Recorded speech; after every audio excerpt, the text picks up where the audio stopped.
નમસ્તે વિદ્યાર્થી મિત્રો, કર્મયોગ પરિવાર વતી ફરી આજના આ ઓનલાઈન ક્લાસીસમાં આપ સૌ વિદ્યાર્થીઓનું હાર્દિક સ્વાગત છે. તો વિદ્યાર્થી મિત્રો કે સરસ મજાનો છઠ્ઠો પાઠ કે કાષ્ઠખંડ, કાષ્ઠ એટલે લાકડો અને ખંડ એટલે ટુકડો, લાકડાનો ટુકડો આપણા પાઠનું નામ છે, તેનો આપણે અભ્યાસ છે તે કરવાનો છે. તો વિદ્યાર્થી મિત્રો આપણે ખબર છે કે લાકડાનો જે ટુકડો હોય અને એના ઉપરથી અહીં જે પ્રાચીન સમયની જે ગુરુ શિષ્યની જે પ્રણાલી હતી, કેવી રીતે શિક્ષણ છે એ ગુરુ પાસેથી વિદ્યાર્થી છે શિષ્ય પ્રાપ્ત કરતો, તો એની ઉપર આપણું ધ્યાન કેન્દ્રિત કરવાનો પ્રયત્ન કરવામાં આવ્યો છે. તો અહીં શું કીધું? કાષ્ઠખંડ, કાષ્ઠ એટલે લાકડાનો, ખંડ એટલે ટુકડો, તો આપણો વિષયાંગ શું થાય છે? લાકડાનો ટુકડો. તો પ્રાચીન ભારતીય શિક્ષણ પ્રણાલીમાં ગુરુ શિષ્યનું સાનિધ્ય મહત્વનું હતું.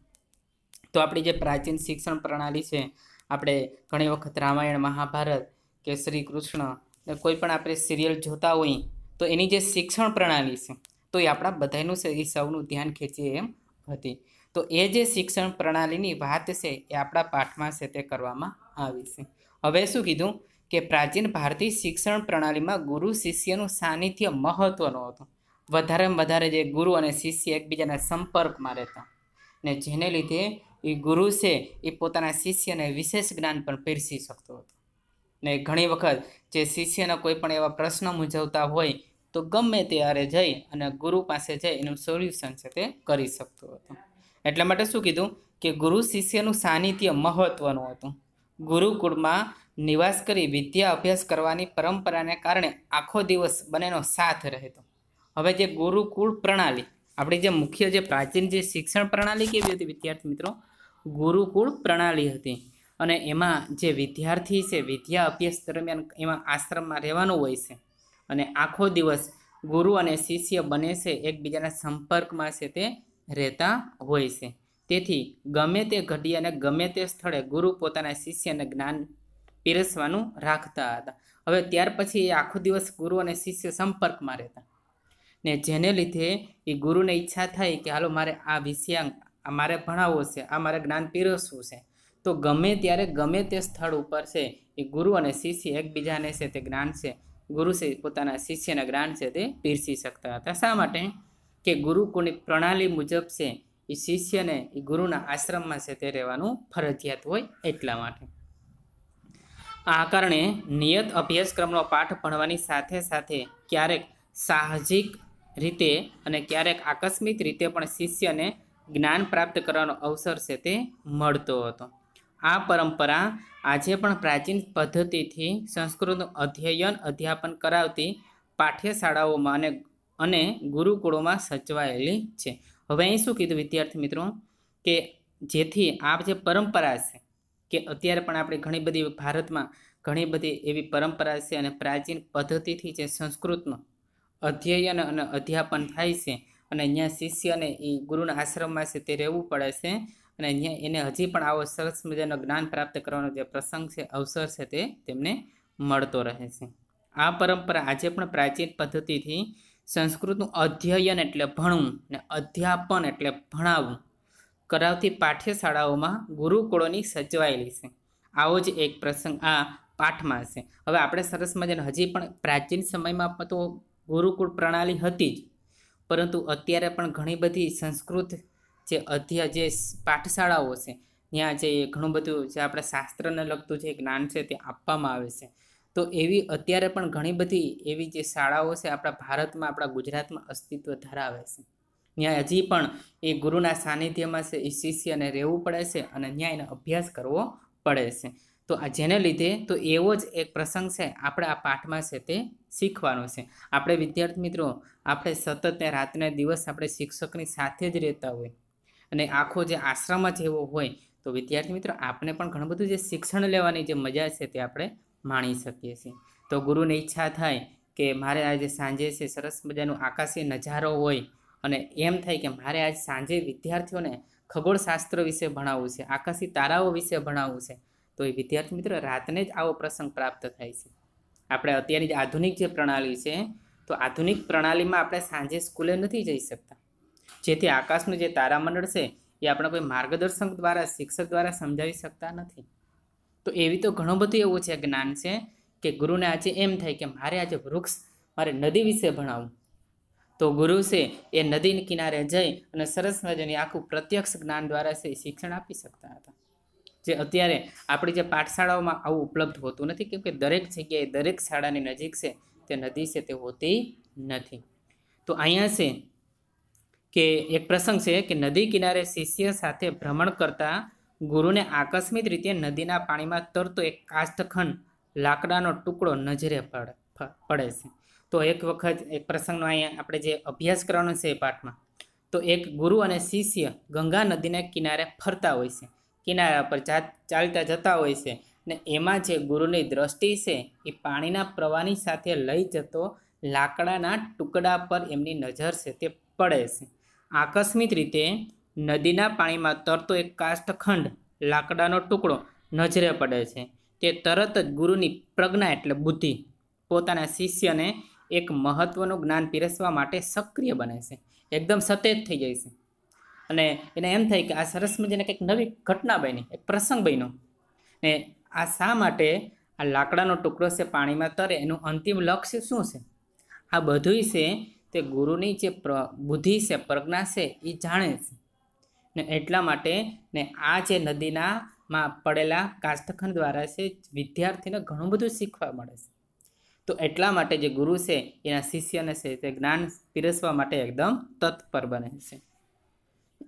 એ સમયે અને એ સ્થળે કોઈ ગુરુએ પોતાના શિષ્યને જે જ્ઞાન આપ્યું હતું તે આજે પણ એટલું જ પ્રસ્તુત છે. હવે શું કીધું કે એ પ્રાચીન સમયની જે ગુરુકુળ પ્રણાલી હતી, કેમ કે જ્ઞાન છે ક્યારેય છે તે કહેવાય કે વાસી નથી થતું. કોઈ પણ ફળ હોય, કોઈ પણ વસ્તુ હોય, સમય જતાં એ નાશ પામે છે, પરંતુ જ્ઞાન એવી વસ્તુ છે એ પ્રાચીન સમયમાં હતું તેને શીખે એને પણ નવું લાગે, અને અત્યારના સમયમાં કોઈ પ્રાચીન વસ્તુ આપણે શીખીએ તો આપણે નવું જ લાગે છે. જ્ઞાન એવી વસ્તુ છે કે હંમેશા છે એ તાજી જ વસ્તુ છે તે રહે છે. તો એટલા માટે શું કે એ સમયમાં જેવી રીતે જ્ઞાન છે તે મહત્વનું હતું, તો એવી રીતે વર્તમાન સમયમાં પણ આવું જ્ઞાન છે, આ પાઠ છે આપણા જીવનમાં ખૂબ જ ઉપયોગી થાય છે. કાષ્ઠખંડ પોતાના જન્મકાળથી જ પાણીમાં તરવાનો ગુણધર્મ ધરાવે છે. ઘણું બધું જે કાષ્ઠખંડ છે એને તરતા શીખવાડવું પડતું નથી, ભલે એ નિર્જીવ છે, અવાહક છે. એટલા માટે શું કીધું છે આપણી વૈજ્ઞાનિક દ્રષ્ટિએ, પરંતુ કાષ્ઠખંડ પોતાના જન્મકાળથી જ પાણીમાં તરવાનો ગુણધર્મ ધરાવે છે. હવે એનો જન્મ થાય, આપણે કોઈ પણ કાષ્ઠખંડ હોય, કોઈ પણ વૃક્ષ હોય, તો એ જન્મતાની સાથે ગમે એવું વૃક્ષ હોય, ખખડધ્વજ વૃક્ષ હોય, અને તેમ છતાં એ પાણીનો પ્રવાહ જતો હોય તો ક્યારે એ વૃક્ષ છે એ ડૂબી જતું નથી. શા માટે? કે એને જે તરવાનો જે ગુણ છે ને એ જન્મજાત છે તેમને મળેલો છે. એટલા માટે શું અહીં કહે છે કે કાષ્ઠખંડ પોતાના જન્મકાળથી જ પાણીમાં તરવાનો ગુણ ધરાવે છે. સદભાગ્યે તે સમુદ્રને મળતી નદીના પાણીમાં આવી પહોંચ્યો છે. સદભાગ્યનું સારું નસીબ કહેવાય, કેમ કે દરેક નદીનું અંતિમ લક્ષ્ય એવું હોય છે કે હું સમુદ્ર સુધી પહોંચું, એનું અંતિમ લક્ષ્ય હોય છે. તો એવી રીતે હવે અહીં કીધું કે એ કાષ્ઠખંડ છે એનું નસીબ સારું કહેવાય કે સદભાગ્યે એ નદીના પાણીમાં છે એને છે તે આવવાનો અવસર પ્રાપ્ત થાય છે. તેથી હવે આ કાષ્ઠખંડને રત્નાકર એટલે દરિયો, તેથી હવે આ કાષ્ઠખંડને રત્નાકર મનાતા સમુદ્રમાં પહોંચવાનું સ્વાભાવિક રીતે સૌભાગ્ય પ્રાપ્ત થવાનું છે. ને એટલા માટે હવે પાણીનો પ્રવાહ છે એ સમુદ્ર સુધી જરૂર પહોંચી શકે છે, પરંતુ દરેક કાષ્ઠખંડને સમુદ્ર સુધી છે તે પહોંચાડવાનું જે કહેવાય મંજિલ છે તે પ્રાપ્ત થતી નથી, એવું સદભાગ્ય તેમને પ્રાપ્ત થતું નથી. એટલા માટે કહેવાય કે કોક જ એવું જે કાષ્ઠખંડ છે કે રત્નાકર મનાતા સમુદ્ર સુધી પહોંચવાનું છે એ સૌભાગ્ય પ્રાપ્ત થાય છે. પણ જ્ઞાની ગુરુની દ્રષ્ટિએ સૌભાગ્ય પ્રાપ્તિના માર્ગમાં વિઘ્ન પણ જોઈ શકાય છે. માત્ર કાષ્ઠખંડ છે નદીમાં પડ્યો અને એ કાષ્ઠખંડ છે એ દરિયા સુધી પહોંચી જાય એ શક્ય નથી, પરંતુ એ દરિયા સુધી પહોંચવામાં કેટલી જાતના જે વિઘ્ન આવે છે, 4 જાતના વિઘ્ન વિદ્યાર્થી મિત્રો આપણે શીખવાના છે. કાષ્ઠખંડને દરિયા સુધી પહોંચવામાં 4 પ્રકારના વિઘ્નો છે તે નડે છે, ને એવી રીતે આપણા જીવનમાં પણ 4 પ્રકારના વિઘ્નો છે તે સમજાવે છે. એટલા માટે શું કીધું કે ગુરુની જે દ્રષ્ટિ છે એ સૌભાગ્ય પ્રાપ્તિના માર્ગમાં વિઘ્નોને પણ જોઈ શકે છે. ઘણી વખત આપણે કલ્પના કરતા હોય કે આપણે ત્યાં સુધી પહોંચીએ, આપણે પણ પાયલોટ થવું છે, આપણે પણ વૈજ્ઞાનિક બનવું છે, આપણે પણ એન્જિનિયર બનવું છે, ઘણા બધા સંશોધનો આપણે કરવા છે, પરંતુ આપણે એ પ્રમાણે કામ કરી શકતા નથી. વચ્ચે આપણે જ્યારે પાયલોટ બનવું હોય છે, વૈજ્ઞાનિક બનવું હોય છે, શરૂઆતથી અંતિમ સમય સુધી જે મહેનત કરવી પડે છે, જે વિઘ્ન આવે છે, જે નિષ્ફળતા આવે છે, તો એ આપણે અકલ્પનીય હોય છે, તેને આપણે સહન નથી કરી શકતા. ને જો આપણે સહન કરી લઈએ તો એ વસ્તુ છે આપણે સરળતાથી છે તે પ્રાપ્ત થઈ જાય છે. તો એવી રીતે અહીંયા જે કાષ્ઠખંડ છે, સમુદ્ર સુધી પહોંચવામાં કેટલા વિઘ્ન આવે છે એ બધું છે એ ગુરુની બુદ્ધિ છે તે જાણે છે. તે સમયે પોતાના શિષ્યને ધ્યાન દોરી માર્ગમાં વિઘ્નોને પણ જોઈ શકે છે, અને આ વિઘ્ન તરફ પોતાના શિષ્યનું ધ્યાન દોરીને ગુરુ જણાવે છે કે જો આ કાષ્ઠખંડ પોતાને આ વિઘ્નથી બચાવતો રહે તો જ તે સમુદ્રમાં પહોંચી શકે છે, અન્યથા નહીં. હવે શું કહે કે જો આ કાષ્ઠખંડ છે ને એના રત્નાકર મનાતા સમુદ્ર સુધી પહોંચવું હોય તો એ વિઘ્નથી છે આ કાષ્ઠખંડ છે તે બચતો રહે અને વિઘ્ન વટી જાય ને તો જ સુધી અંતિમ લક્ષ્ય સુધી છે તે પહોંચી શકે છે, તો જ એ કાષ્ઠખંડ છે દરિયા સુધી પહોંચી શકે છે. પણ જો વચ્ચે કોઈ પણ 4 પ્રકારના જે વિઘ્નો છે અને એ વિઘ્નમાં કાષ્ઠખંડ ફસાઈ જાય તો એ સમુદ્ર સુધી પહોંચી શકતું નથી. માણસને કાષ્ઠખંડ તરીકે કલ્પીને ગુરુએ સરસ રૂપક ગોઠવી નાખ્યું છે. હવે આપણે છે એક કાષ્ઠખંડ રૂપી છે, માણસ છે એક કાષ્ઠખંડ સાથે સરખાવે છે, અને સરસ મજાનું જે ગુરુએ છે એ રૂપક છે તે ગોઠવી નાખ્યું છે, અને તે દ્વારા ખૂબ જ સહજ રીતે શિષ્યનો ઉપદેશ આપ્યો છે. ગુરુનો ઉપદેશ છે કે માણસ પણ જીવનમાં આવતા 4 વિઘ્નોથી પોતાની જાતને બચાવી લે તો જ સુખરૂપી સમુદ્રને પ્રાપ્ત કરવાનું સૌભાગ્ય મેળવી શકે છે. હવે ગુરુ છે આખ્યું જે કાષ્ઠખંડ છે, નદી છે, સમુદ્ર છે, તો એ આખું જે દ્રશ્ય છે એ આખું માણસને લાગુ પડતું છે. તો માણસ પણ 4 પ્રકારના જે વિઘ્નો છે અને એ વિઘ્નોમાં જો માણસ ન આવે તો જ એ સુખથી પરિપૂર્ણ સંસાર સમુદ્રની પ્રાપ્ત કરી શકે છે, અન્યથા ક્યારેય પણ કરી શકતો નથી. તો વિદ્યાર્થી મિત્રો, સરસ મજાનો આ પાઠ છે અને આપણા જીવનમાં છે તે ઉતાર્યા જેવો છે. હવે આપણે જોઈએ કે ગંગા તીર એકઃ ગુરુ શિષ્યણ સહ વર્તમાન આસીત હતા. હવે અહીં કવિ શું કહે કે ગંગા તીર કિનારે પ્રશ્ન આવે કે ગુરુ અને શિષ્ય કઈ નદીને કિનારે ફરતા હતા. તો વિદ્યાર્થી મિત્રો ખાસ કહી તો ગંગા તીર, તીર એટલે કિનારો, ગંગા તીર એકાહ એટલે જવાબમાં શું આવે, ગુરુ અને શિષ્ય કઈ નદીને કિનારે ફરતા હતા. તો ગુરુ અને શિષ્ય ગંગા નદીને કિનારે ફરતા હતા. કેમ કે વિદ્યાર્થી મિત્રો હંમેશા આપણે જવાબ છે તે પૂર્ણ વાક્યમાં આપવાનો પ્રયત્ન કરવો જોઈએ. તો ગંગા તીરે, ગંગા નદીના કિનારે, એકઃ એટલે એક, ગુરુ એટલે ગુરુ, શિષ્યેણ એટલે શિષ્યની, સહ એટલે સાથે, વર્તમાન ફરતા, આસિત એટલે હતા. ગંગા નદીને કિનારે એક ગુરુ શિષ્યની સાથે ફરતા હતા. સહ એટલે તે, જલ પ્રવાહેણ નિયમાનમ કંચિત કાષ્ઠખંડમ દર્શયનમ શિષ્યમ આહમ, તે પાણીના પ્રવાહની સાથે, નિયમાનમ એટલે લઈ જવાતા, કંચન કોઈક, કાષ્ઠખંડમ લાકડાના ટુકડાને, દર્શયન બતાવીને, શિષ્યમ શિષ્યને, આહ એટલે કહ્યું, શિષ્યમ વત્તા આહ સંધિ છૂટી પડે છે, શિષ્યમ વત્તા આહ, આહ એટલે બોલવું, શિષ્યને કહે છે. અયમ જલ પ્રવાહેણ સહ સમુદ્ર પ્રાપ્સ્યતિ પ્રાપ્ય યતિ એટલે પહોંચશે. પરંતુ ગગન મારે તીરે સંલગ્નતા, ભાર અધિક્યેન જલે નિમગ્નતા, આવર્તપાતતા, નદી જલ વિયોગ ચ ઇતિ ચત્વારઃ વિઘ્નાઃ ન ભવેયુઃ તદા એવ. હવે શું કહે છે? હવે ગુરુ છે, ગુરુ ગંગા નદીના કિનારે એક ગુરુ અને શિષ્ય સાથે ફરતા હતા. સહ જલ પ્રવાહેણ નિયમાનમ, તે જલ પ્રવાહેણ એટલે તે પાણીના પ્રવાહની સાથે, નિયમાનમ લઈ જવાતા, કંચત કોઈ, કાષ્ઠખંડ લાકડાના ટુકડાને, દર્શયન બતાવીને, શિષ્યમ આહમ શિષ્યને કહ્યું.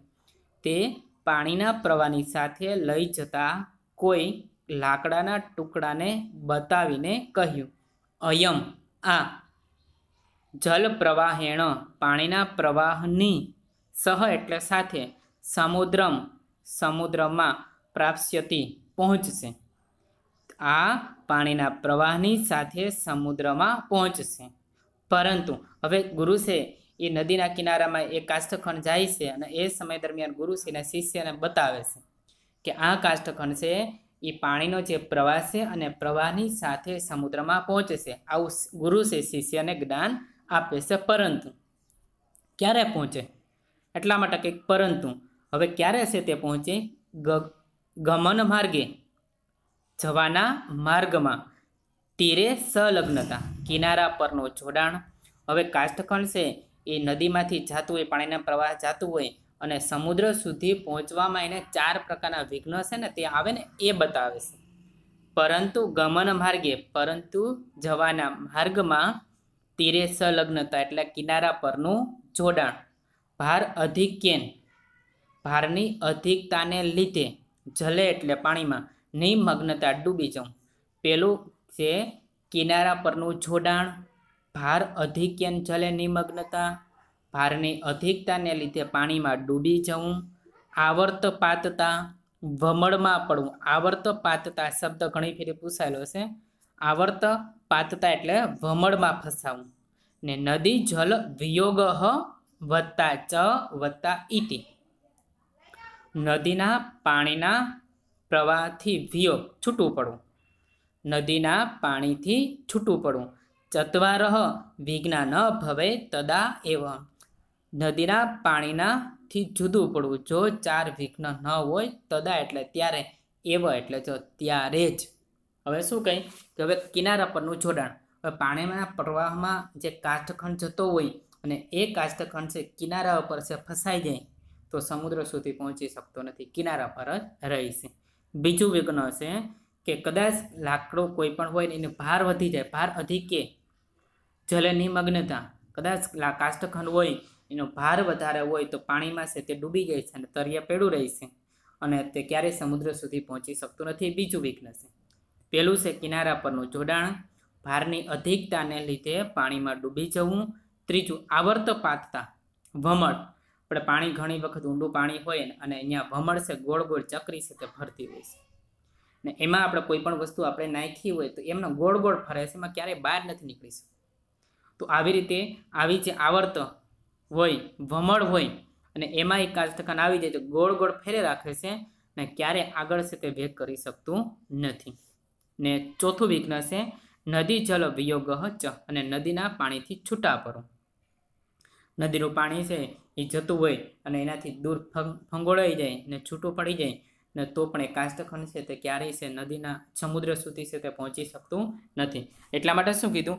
નદી જલ વિયોગ ચ ઇતિ ચત્વારઃ વિઘ્ના ન ભવે તયું તદા એવ. ને ત્યારે જ 4 પ્રકારના વિઘ્ન ન હોય ત્યારે જ. ફરી એક ફેરી ભાષાંતર કહું છું વિદ્યાર્થી મિત્રો કે ગંગા નદીના કિનારે એક ગુરુ શિષ્યની સાથે ફરતા હતા.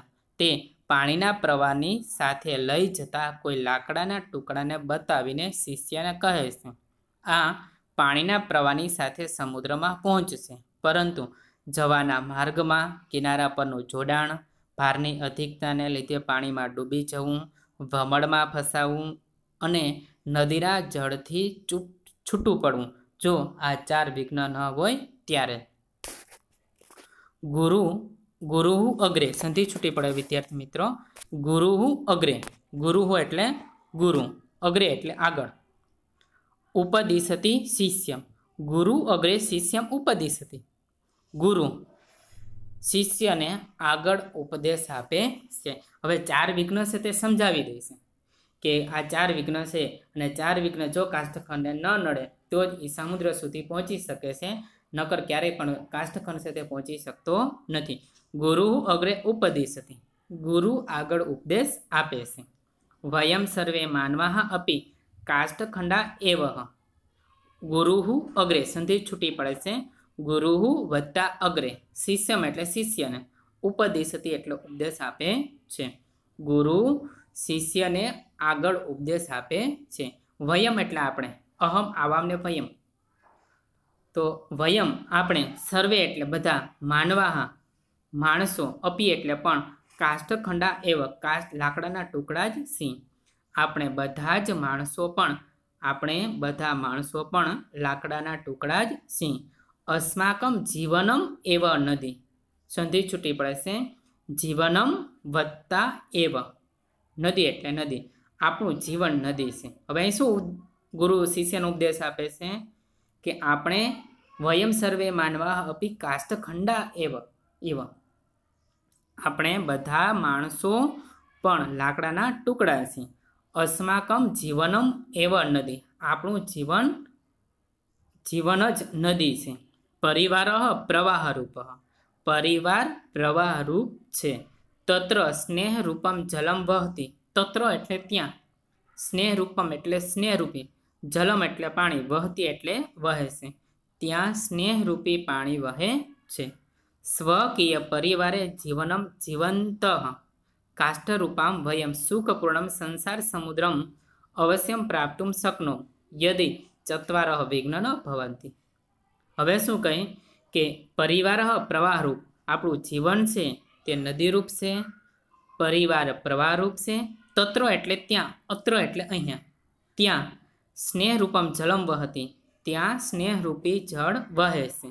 સ્વકીય પરિવારે, સ્વકીય એટલે પોતાના, પરિવાર એટલે પરિવારમાં, જીવનમ જીવંત કાષ્ઠરૂપામ, જે પોતાના પરિવારમાં જ જીવન જીવતા લાકડાના ટુકડા રૂપે આપણે, વયમ એટલે આપણે, સુખપૂર્ણ સુખથી પરિપૂર્ણ, સંસાર સમુદ્રમ સંસાર સમુદ્રને, અવશ્યમ એટલે અવશ્ય, પ્રાપ્તુમ શક્નુમઃ પ્રાપ્ત કરી શકે, યદિ ચત્વાર વિઘ્ન ન ભવંતી, જો 4 વિઘ્ન ન હોય તો।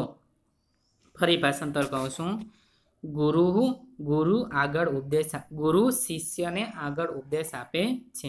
આપણે બધા માણસો પણ કાષ્ઠ લાકડાના ટુકડા જ છીએ, આપણું જીવન નદી છે, પરિવાર પ્રવાહરૂપ છે, ત્યાં સ્નેહરૂપી પાણી વહે છે, પોતાના પરિવારમાં જીવન જીવતા લાકડાના ટુકડા રૂપી આપણે સુખથી પરિપૂર્ણ સંસાર સમુદ્રને અવશ્ય પ્રાપ્ત કરી શકીએ, જો 4 વિઘ્ન ન હોય ત્યારે। જીવને કીદુષા વિઘ્ના ભવંતી ઇતિ શિષ્ય અપુચ્છત।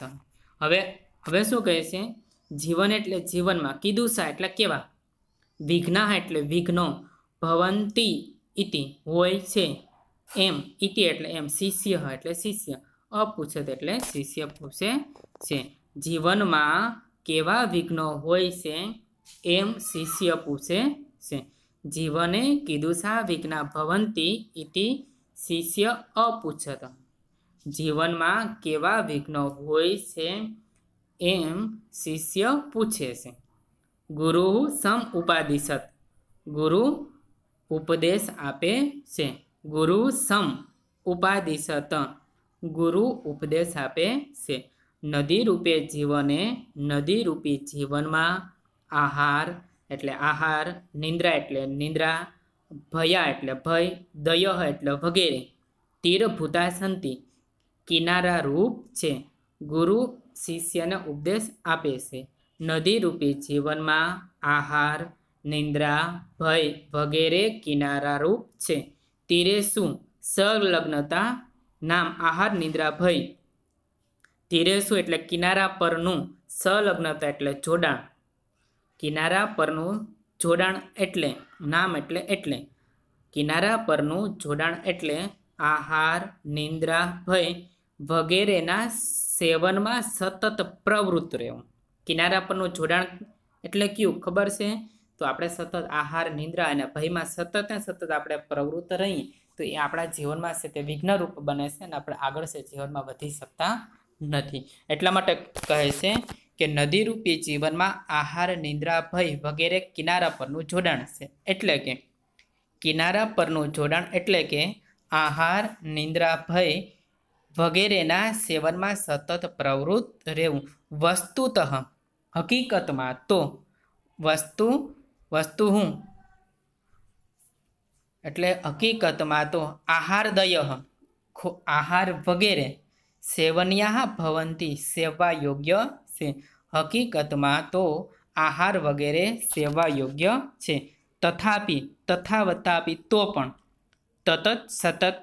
સતતમ સંલગ્નતા વિઘ્ન એવ તો પણ તેમાં સતત જોડાયેલું રહેવું વિઘ્ન જ છે. આહાર નિદ્રા ભય સતત પ્રવૃત્તિ એવ વિઘ્ન ભવતી. આહાર નિદ્રા ભય વગેરેમાં સતત પ્રવૃત્ત રહેવાથી વિઘ્નરૂપ બને છે. ભવતી એટલે થાય છે. ચ ઇતિ જેથી કાષ્ઠખંડ રૂપા એટલે કાષ્ઠખંડ રૂપી આપણે, વયમ એટલે આપણે, સુખરૂપમ એટલે સુખરૂપી સમુદ્રમ પ્રાપ્ત ન શકનું, સુખરૂપી સમુદ્રને પ્રાપ્ત કરી શકતા નથી. હવે શું કહે છે? ગુરુ ઉપદેશ આપે છે. નદી રૂપી જીવનમાં આહાર નિદ્રા ભય વગેરે કિનારા રૂપ છે. કિનારા પરનું જોડાણ એટલે કે આહાર નિદ્રા ભય વગેરેના સેવનમાં સતત પ્રવૃત્ત રહેવું. હકીકતમાં આહાર વગેરે સેવવા યોગ્ય છે, તો પણ તેમાં સતત જોડાયેલું રહેવું વિઘ્ન જ છે. આહાર નિદ્રા ભય વગેરેમાં સતત પ્રવૃત્ત રહેવાથી વિઘ્નરૂપ થાય છે. જેથી લાકડાના ટુકડા રૂપી આપણે સુખથી પરિપૂર્ણ સંસાર સમુદ્રને પ્રાપ્ત કરી શકતા નથી. તો વિદ્યાર્થી મિત્રો, આપણે અહીં શું કહે છે કે હકીકતમાં જો પેલું વિઘ્ન છે એટલે કિનારા પરનું જોડાણ, ને કિનારા પર જો કાષ્ઠખંડ છે પડ્યો રહે અને સમુદ્રમાં પાણી સાથે જતું નથી ને એનું અંતિમ લક્ષ્ય છે સિદ્ધ થતું નથી. તો એવી રીતે આપણા જીવનમાં છે આહાર નિદ્રા અને ભય ને એમાં સતત આપણે એમાં રોકાઈ જઈએ છીએ, તો જેને લીધે આપણે આગળ છે તે વધી શકતા નથી. આહાર સેવા યોગ્ય છે. આપણે જીવન જીવવા માટે આપણે જમવું, ખોરાક લેવો એ સાચી વાત છે, પરંતુ સતત એ વસ્તુમાં આપણે જોડાયેલા રહી તો એ વિઘ્નરૂપ થાય છે. અને વિઘ્નરૂપ થાય તો આપણે સુખથી પરિપૂર્ણ સંસાર સમુદ્રને પ્રાપ્ત કરી શકતા નથી. તો આ પ્રથમ વિઘ્ન છે એ આપણે ખાસ ધ્યાન રાખવાનું છે. અને ત્યાર પછીના વિઘ્ન છે એ પછીના આપણે વિડીયોમાં છે એનો આપણે અભ્યાસ કરશું. ધન્યવાદ. વંદે માતરમ.